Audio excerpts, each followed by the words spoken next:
সভার সভাপতি মহাশয়, আমার পূজ্য গুরুজি গুরুমা, আমার এই সুন্দর গ্রামের সমস্ত সম্মানীয় ও ভদ্র ব্যক্তিগণ এবং আমার সমস্ত ভাই বোনেরা, সর্বপ্রথমে সবাইকে জানাই ৮০তম স্বাধীনতা দিবসের আন্তরিক প্রীতি ও শুভেচ্ছা।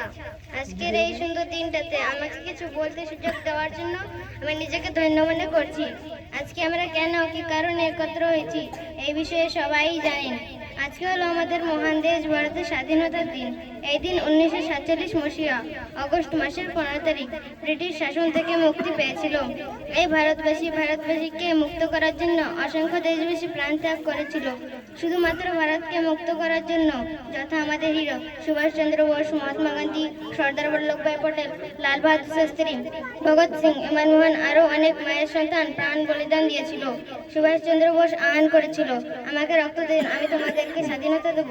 এই কথাটা ছিল একটু অতুলনীয়। আমার বাণী এই ডাকে হাজার হাজার সামগ্রী এক হয়ে লড়তে মদনে নেমে পড়লো, শুধুমাত্র ভারত মায়ের সন্তানদের জন্য। তাদের কি ভোলা যায়? তাদের বলিদানের জন্য আজ আমরা মাথা উঁচু করে চলতে পারছি। আরেকদিকে আমাদের প্রিয় ভারতের আর্মিরা যারা দিন রাত ওই বর্ডারে আমাদের জন্য নিজের জীবন উৎসর্গ করে দিয়েছে, তাদের এখান থেকে আমি স্যালুট করি। আসেন আমরা আজ এইখানে এই সুন্দর দিনে এই পবিত্র ধ্বজার ডোরে যাচ্ছি।